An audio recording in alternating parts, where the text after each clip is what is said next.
Well, what should we do for introduction? It's a vague teaching on the influences of black metal. I think I'll stop like around 90 because that's a whole different ballgame. But first I'm going to take it into the 80s, okay? From first song on first Black Sabbath.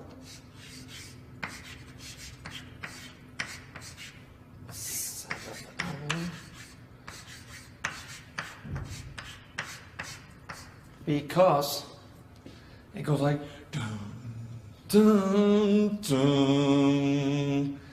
And when I make riffs, I made riffs for the last Darkthrone album now, I still use those notes like sort of bass for a lot of the riffs. And a lot of people have been using that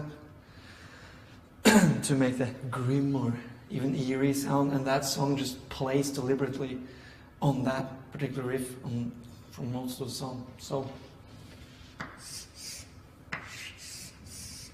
and a spooky cover to boot.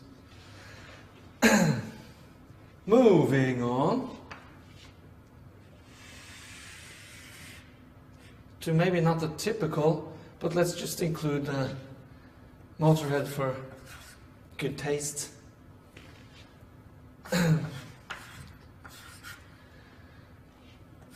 We have had some Motorhead parts in Darkthrone, and I have heard no complaints, if you know what I mean. Some tougher bands of the 80s that I will come to has also used some Motorhead, like Bulldozer from Italy, I guess, for one. And then we of course we could have like, okay.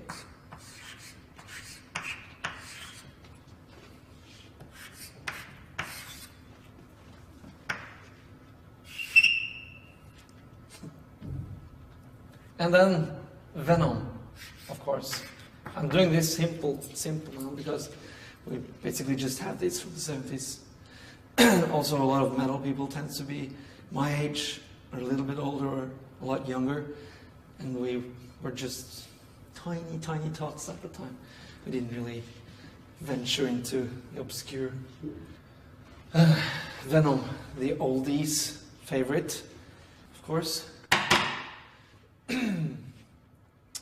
But still popular with lots of younger kids.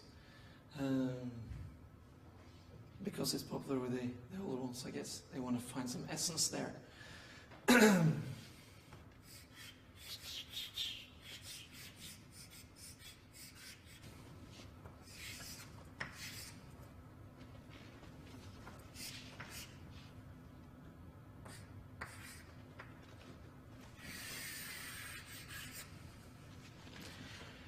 All right, from Venom, I guess there were a lot of people hooking on to that imagery. We had, like, of course, Judas Priest too, looking a bit tough, you know, leathering up and all that shit. Venom started using the whole satanic gimmickry, and it got a lot of people starting from the likes of Metallica, I guess, were huge Venom fans, to the likes of the more obscure bands that popped up. Venom had rotten production, and a lot of people just frowned at it, you know, what the hell is this? So it was sort of excluding, whereas Judas Priest excluded, of course, the rest of the world, but all the people into rock and the heavy shit like Judas Priest. I guess Venom was one of the bands that really divided some of the metal scene. I mean, in attitude and also taste. But there were rotten production, sure.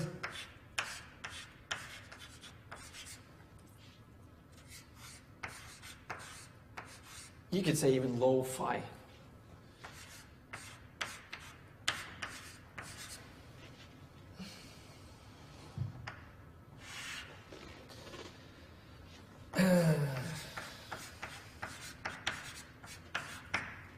satanic imagery.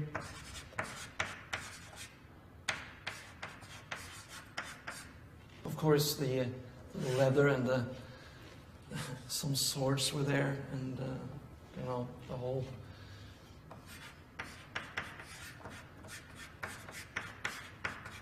leather and spike package.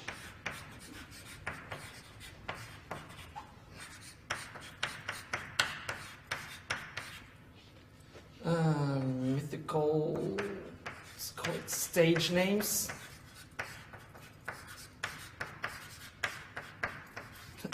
Alias.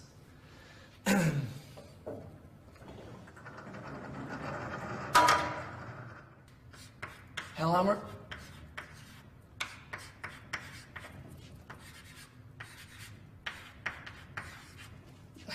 Of course, it went on to become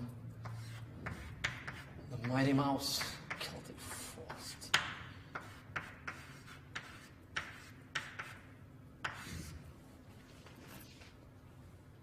Excellent writing there.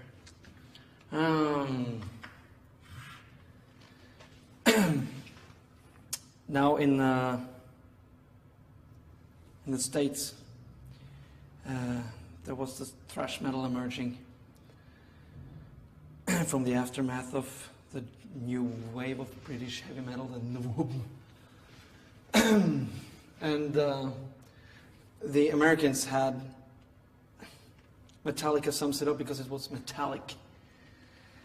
At the same time, you had this more beats me why, but from Europe you had bands wanting to make the same metallic music, but they ended up sounding more obscure and more obscure lyrics, totally into the occult thing. Destruction.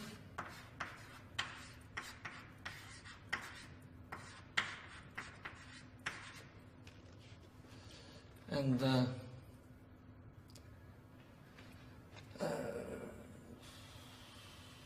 Sodom.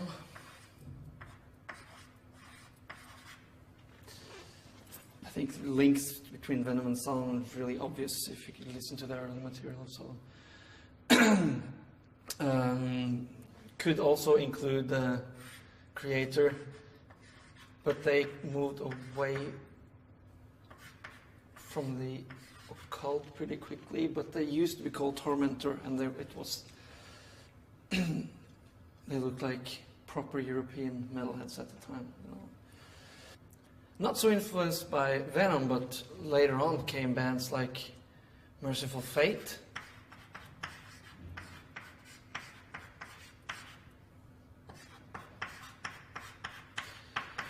early 90s black metal parties in Norway always played early Merciful Fate. There was no skipping on that, I can tell you. It was mandatory. Released at least 2 excellent albums with focus on occult lyrics, being pretty serious about that. The music was in the aftermath of new wave of British metal, like excellent musician and all that, but still first Merciful Fate album, pretty shabby.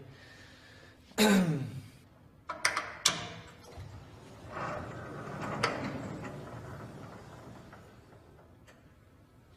got a few points regarding Merciful Fate, actually.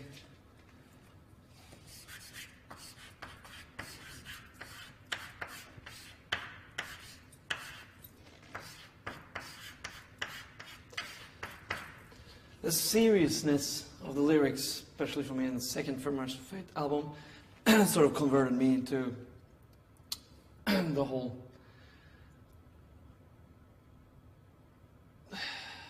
satanic approach. I don't really think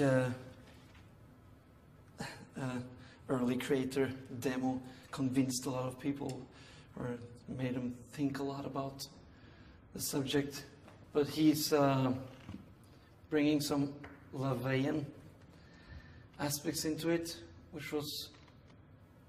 which is well, now and 10 years ago, it was more of a discussed subject. There was almost a dividing factor, even in either you were a LaVeyan or you were not.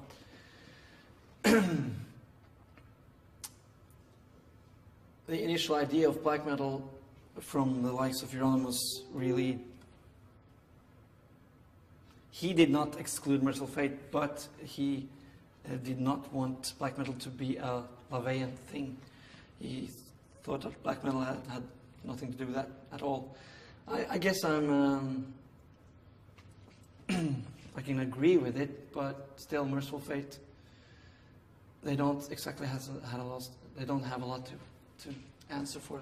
They did great shit. So they had a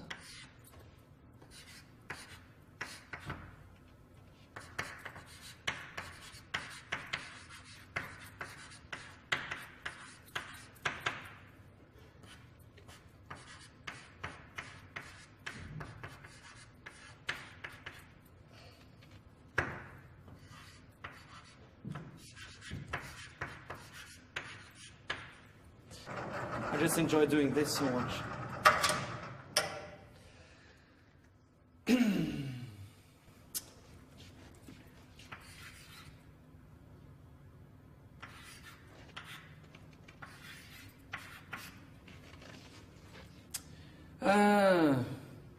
America.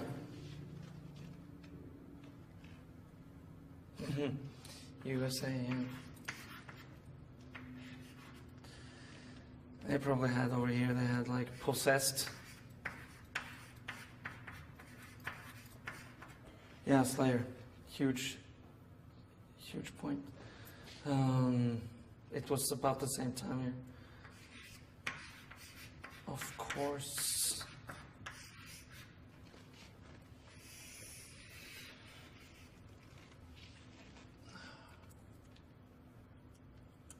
Can I like wipe that shit out?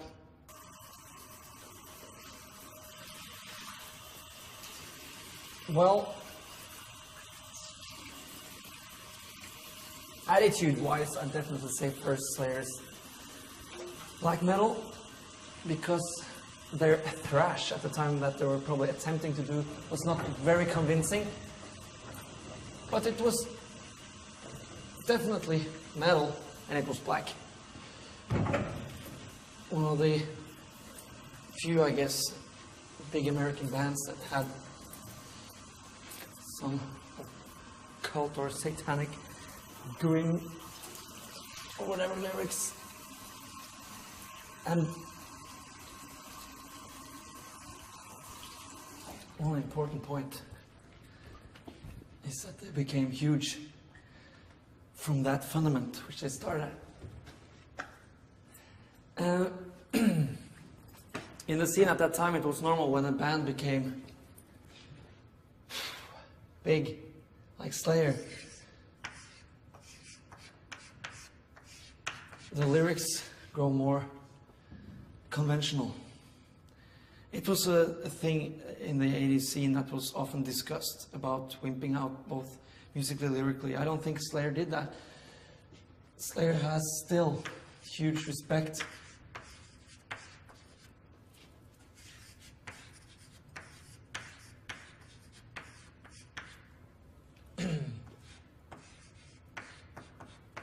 Came big.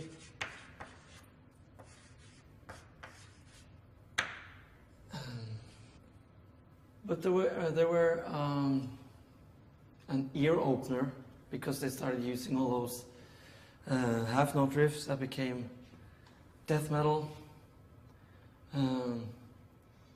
But still, they look fucking black. And when Slayer had that fucking video live, I'm talking about the entire European television, music television. The first meeting with Slayer was live.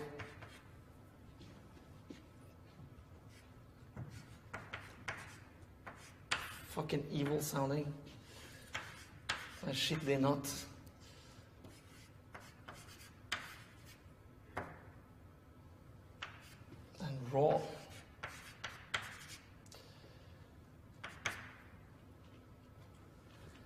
And I guess if you liked it, you were onto something. You were hearing death metal without really knowing it. Possessed call themselves death metal, but they didn't really invent anything there. They just played metal / thrash metal with the usual occult frame. Death metal is really a way to play. Like most people would say, Norwegian black metal. Black metal now is a certain way of playing riffs. Well, I'm trying to show why Norwegian black metal became what it became. All the influences are here.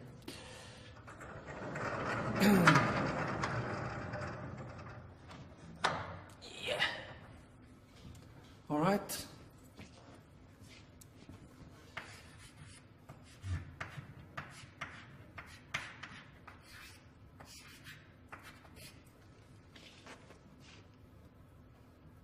Bathory. I guess they quickly convinced at least 80% of Venom's early fans. That was a lot. And they were pretty much alone in the world doing what sounded like a speeded up Venom demo tape. And it was released, and I guess the distribution was huge. And for people into these things, when they saw Bathory, that was just a Klingon. Sure, I'm digging this. I was young at the time. I didn't catch it like this. I had to see it in retrospect. But I guess I won't have a lot of people saying against me.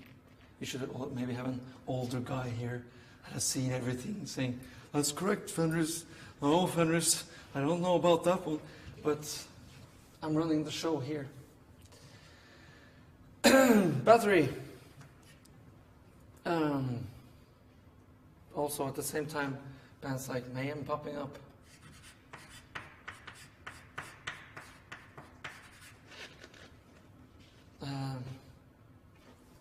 We gotta go here with Bathory, I guess.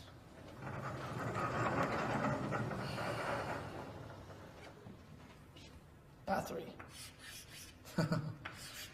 It's beautiful just to ride it.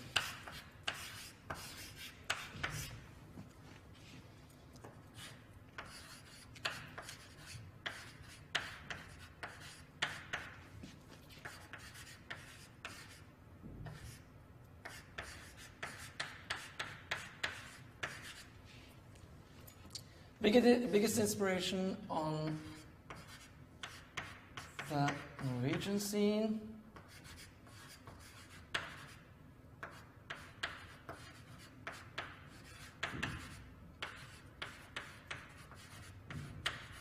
And probably globally, like as well. Sped up Venom demo, and then later rather quickly added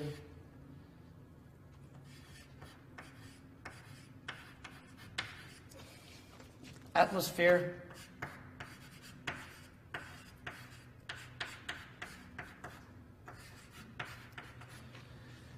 We had enough metal from before, so Bathory mysteriously added this atmosphere to it, furthermore dividing the metal scene into, well, this ain't metal, but it's sure as hell obscure. And the people that went with Bathory, I guess, had to end up in a black metal 90s rally.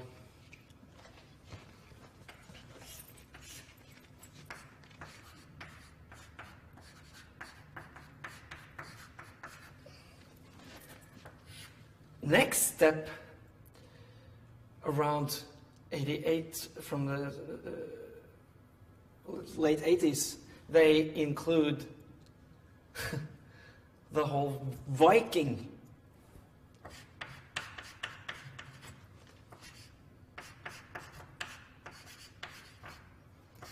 pagan vibe. Also a big hit, as we see in the 90s. So as we see from the facts here, it's clear that Bathory, in my eyes, is really the most important band.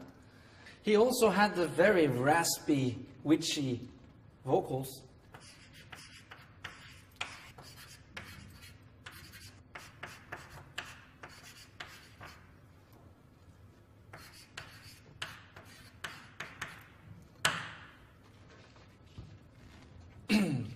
Let's go back, I gotta have some perspective here.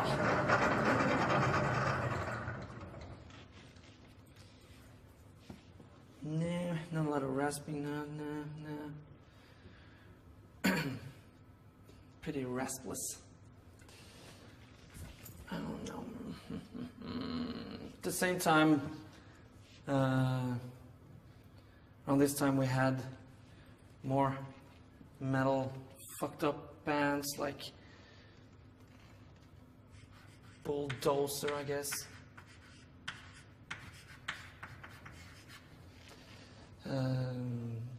I guess Root from the East Bloc probably happened around here. I'm not too sure. I've been skipping some Root classes, you might say. We're nearing into 1986 now, which is probably my favorite year of metal altogether, but we gotta focus on black metal. When I've come this far as Bathory, the web is starting to unfold clearly.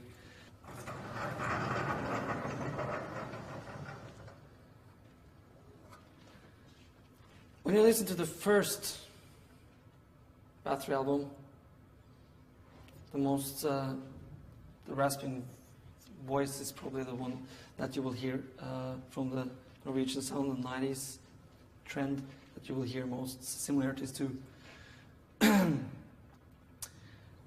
The second Bathory album is extremely obscure sounding.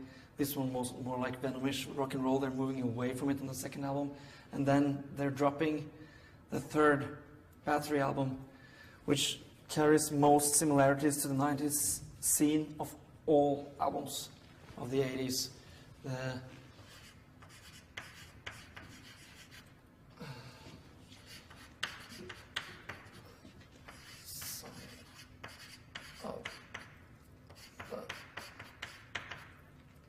Black Mark album.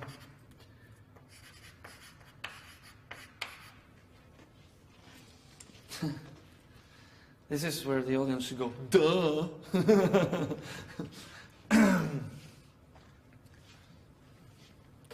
Number one essential album.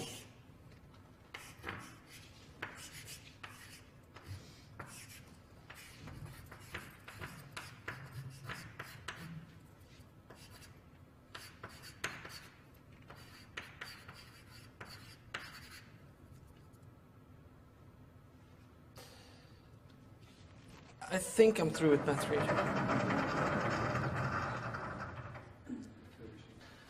All these bands have released albums. Now in the underground, you get into the underground by, I don't know, maybe a record store where people writing fanzines try to sell their fanzines to the guy at the counter. That's how I got it. And then, boom, you're into the fucking underground. And then there's lots of bands, myriads of occult bands that have been influenced by all these throughout the 80s, which has also been important for myself. I could mention Poison from Germany,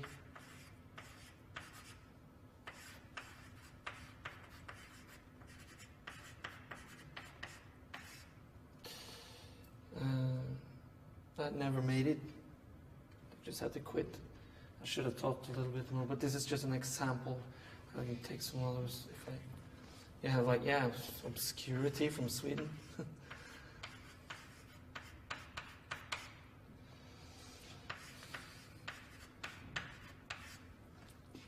You had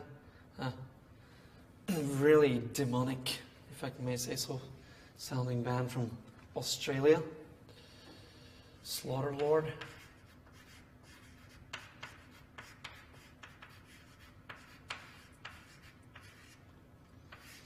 Let's say we're talking starting 85, 86.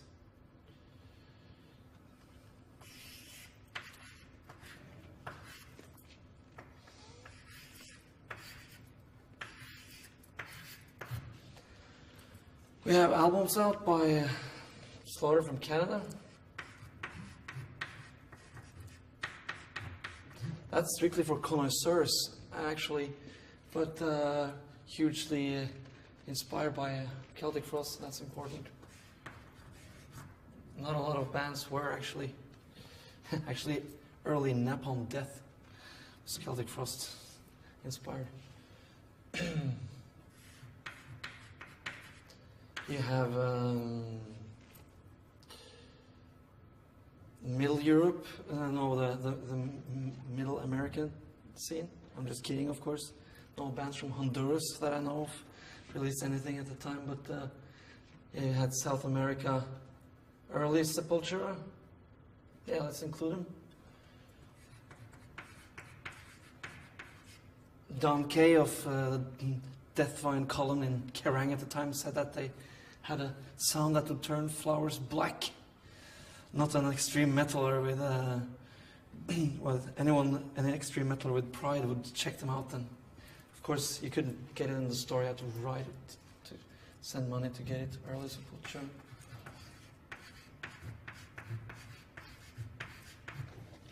And one of the absolutely finest bands to like, even nowadays, for the old school, or if you're a new school kid and like this. Sarcophago, first album, Inri. Get it if you can, get it while you can. I mean, at this time, 85, 86, 87, we had thrash metal peaking, death metal starting.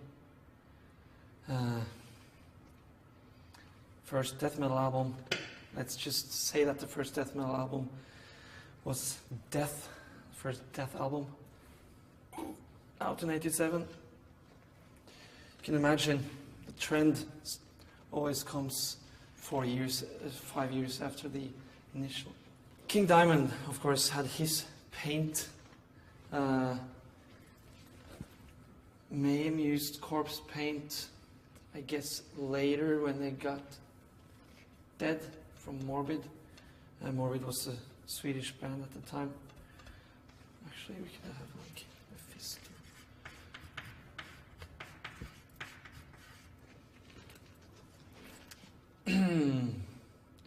Paint. There wasn't much paint. Photos you have of some of these bands aren't very clear.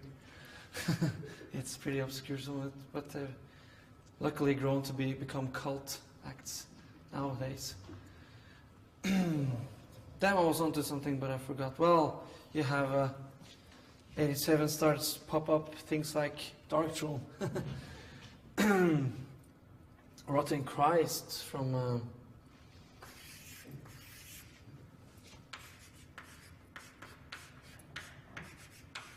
Rotting Christ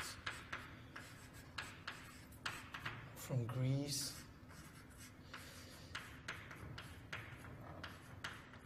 But I'm mentioning this as a main band from Greece, but the Greek actually had mostly occult acts and very poorly always produced, not with any force behind it, and there was quickly established a sound that would later be called the Greek sound, had a sound of their own.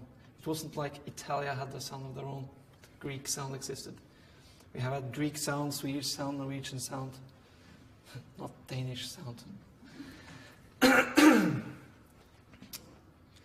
Let's say, have we forgot some countries then? England, we might as well include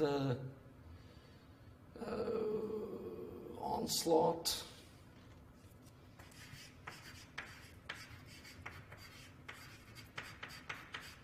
Weren't that hot though? Time of 86, there were almost no trash bands with the occult bag. 87 had 86, 87 had Sabbath from England starting up with some pentagrams thrown in for good measure and pretty anti-Christian lyrics. I also have Sabbath from Japan, which is still going, but they're metal rebels, metal warriors. I'll use this one now. Can I?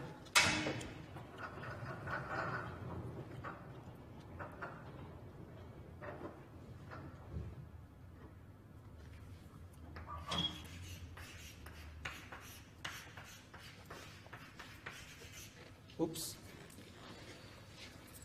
Here we have the East Bloc, two big bands. It was, of course, Tormentor from Hungary.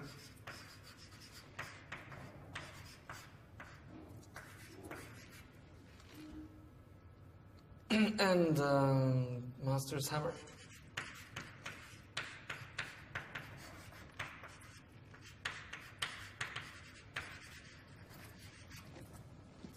Mayhem.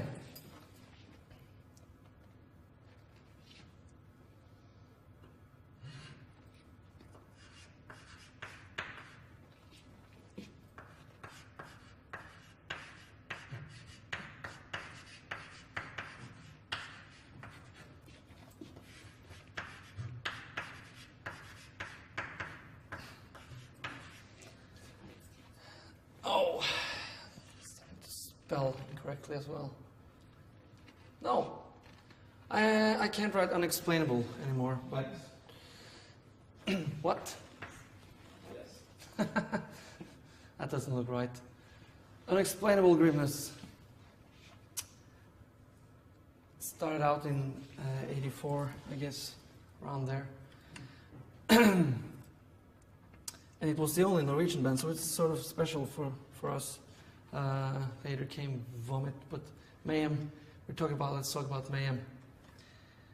They had huge problems in the late 80s when bands like us and Emperor and Cadaver was starting to buck up for the big metal battle. But still, they released the Death Crush Mini, and they just lived on reputation only in the late 80s. I went to rehearsals and came like awestruck back, and they did a show in like 89, which is legendary. Dead with the corpse paint and all. Got the corpse paint started again. Let's just call it a corpse paint.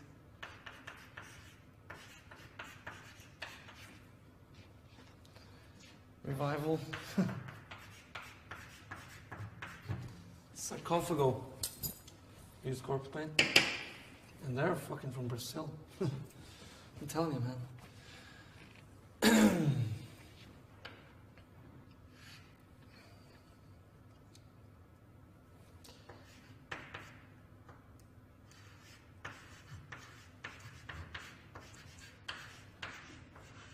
Hieronymus in itself, in himself, it's like an aspect to Mayhem.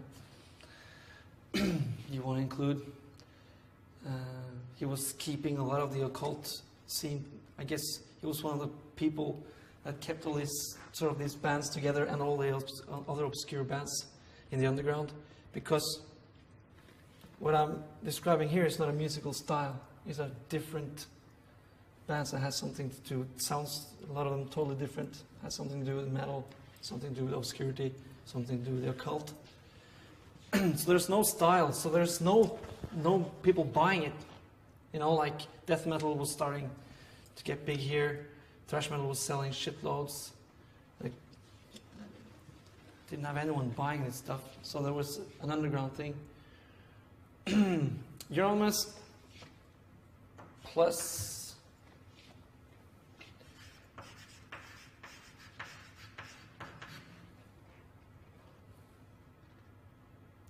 I have to say that they invented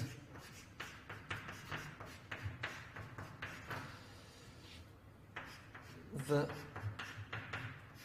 typical Norwegian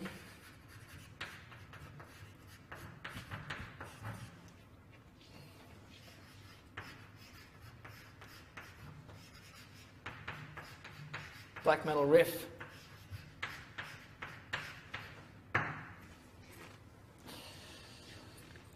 It was sort of derived from Bathory, but it was a new way of playing a riff that was had really not been done and not been stylized by anyone before.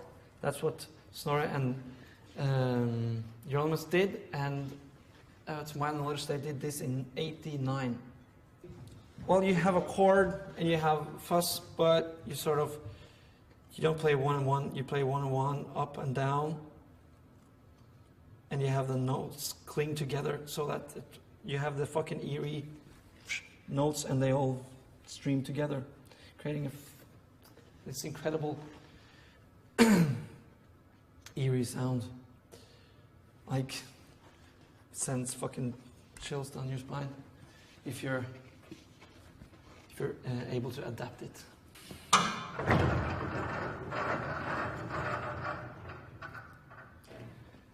Darkthrone were at this time, 88, 89, we had gone the route from getting into the underground via Slayer, getting all this stuff, but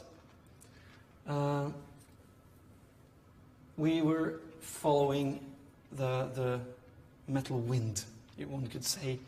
Started playing thrash, onto playing death, and a lot of these groups aren't really what we call typical death metal that came from America. That was what we played, and a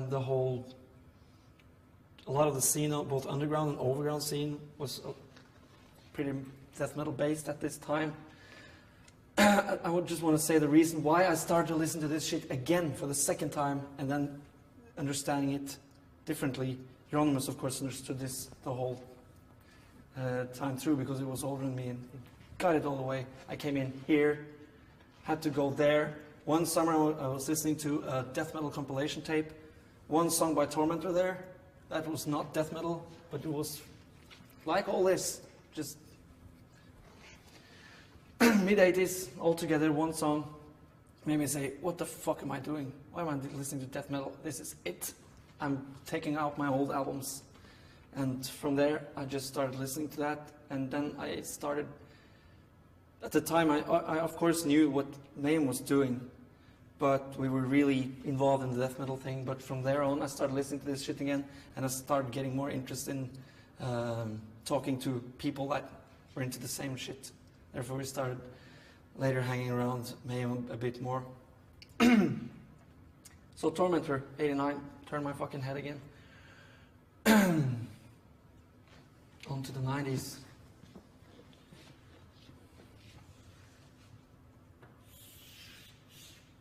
Let's just say 90, let's be kind.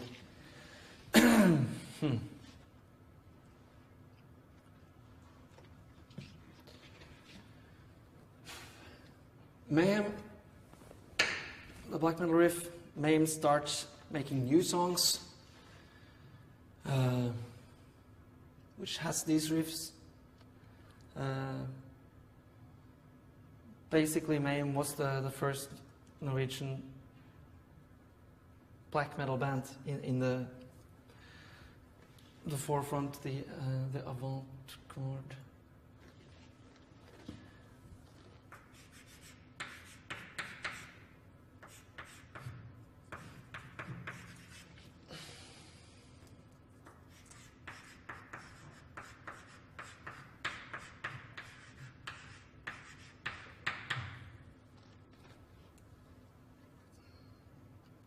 around 91 or something, or 90, Mayhem releases a live album, which we could safely say is the first Norwegian black metal album. A lot of people says it's our second album, Blaze Northern Sky. Some people say it's the first Bursum, but it's basically wrong. Live in Leipzig from Mayhem is the first.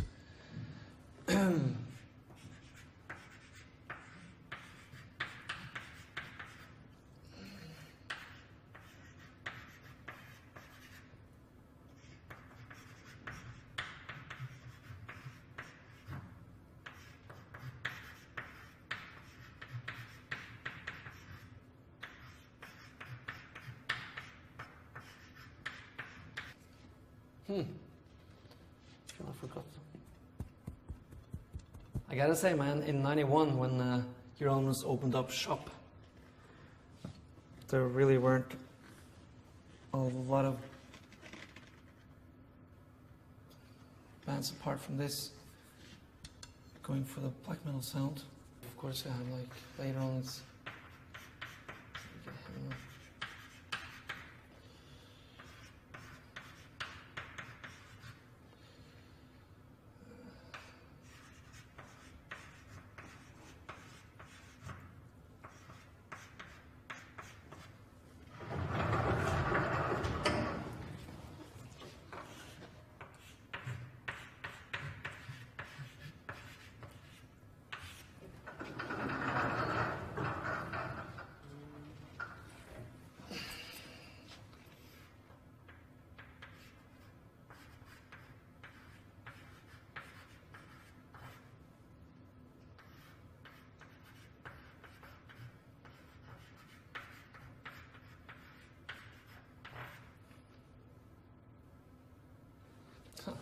Could even add something here for the fun of it.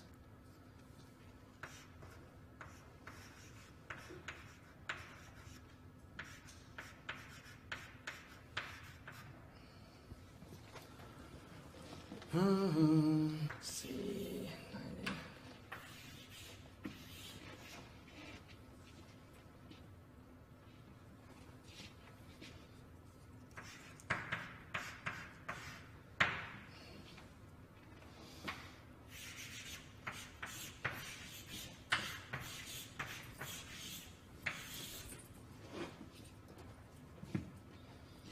At the time, Bathory was still sort of going, but had no black metal appeal left.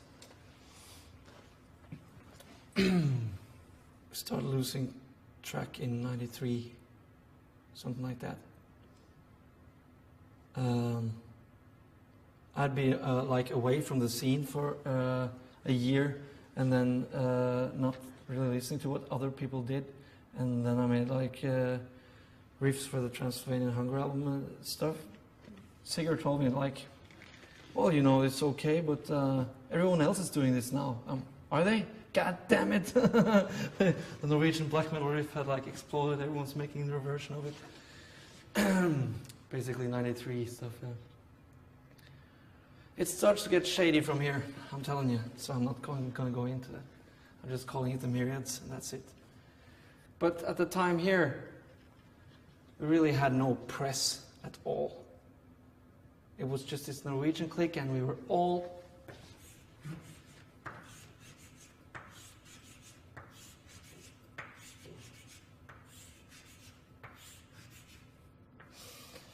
listening to all that, more or less, give or take a few bands for people. And